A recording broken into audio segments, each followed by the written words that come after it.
అసలు మీ లోపల అసలు హిందువులేనా మీరు? నాకు అర్థం కాలే. మీ లోపల హిందూ రక్తం ప్రవహిస్తుందా? ఇవాళ సర్క్యులర్ చూసినాను, ఇవాళ ఇజ్జత్ పోతే సర్క్యులర్ చూస్తే ఇవాళ ఇప్పుడే ఇచ్చింది, ఇప్పుడు సాయంత్రం ఇచ్చి సర్క్యులర్ ఇచ్చావు. ఏమి ఇచ్చింది తెలుసా సర్క్యులర్? రంజాన్ టైంలో అంటే సాయంత్రం 4 గంటల తర్వాత పోచట వాళ్ళు. నువ్వు రంజాన్కు 4 గంటల తర్వాత వాళ్ళకు ఉద్యోగాలు ఇచ్చిపెట్టి పోతే మాకు ఏమి ఇబ్బంది లేదన్నా. కానీ నా అయ్యప్ప ఏం పాపం చేసిండు? అయ్యప్ప స్వాములు ఏం పాపం చేసిండన్నా? నా అయ్యప్ప ఏం పాపం చేసిండన్నా? మధ్యాహ్నం దీక్ష తీసుకొని అయ్యప్ప మాల తీసుకొని మధ్యాహ్నం ఆఫీస్కి పోతే టిఫిన్ బాక్స్లో పోయి తినరాదు, అప్పుడప్పుడు వంట చేసుకొని మడితో తినాల్సి వస్తుంది. అవునా కదా? ఇలా ఈ ఉద్యోగస్తులు, ఉపాధ్యాయులు, ప్రైవేట్ ఉద్యోగులు కూడా అయ్యప్ప దీక్ష తీసుకొని ఉద్యోగానికి పోతే మధ్యాహ్నం పోదామంటే ఎవరు ఎప్పుడు తనిఖీ చేస్తారో, ఎప్పుడు సస్పెండ్ చేస్తారో ఒక భయానక వాతావరణంలో ఉద్యోగస్తులు, అయ్యప్ప దీక్ష చేసుకున్న ఉద్యోగస్తులు భయపడే పరిస్థితి వాళ్ళ తెలంగాణ రాష్ట్రంలో ఉంది.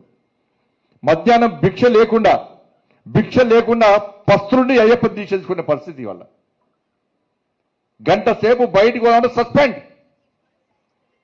మరి ఏ పాపం చేసిన అయ్యప్ప? ఆంజనేయ స్వామి దీక్ష చేసుకుంటే మాల ధరిస్తే వాళ్ళకు ఎగ్జామ్షన్ ఏం లేదు, భవానీ దీక్ష చేసుకుంటే వాళ్ళకు ఏం లేదు, శివమాల ఇప్పుడు శివరాత్రి వస్తుంది, శివమాల చేస్తే వాళ్ళకి ఎగ్జామ్షన్ లేదు. మరి సర్కిల్ ఒక్కరికైనా అంటే హిందువుల పరిస్థితి తెలంగాణ రాష్ట్రంలో బిచ్చ బతికేంది వాళ్ళ హిందువుల పరిస్థితి.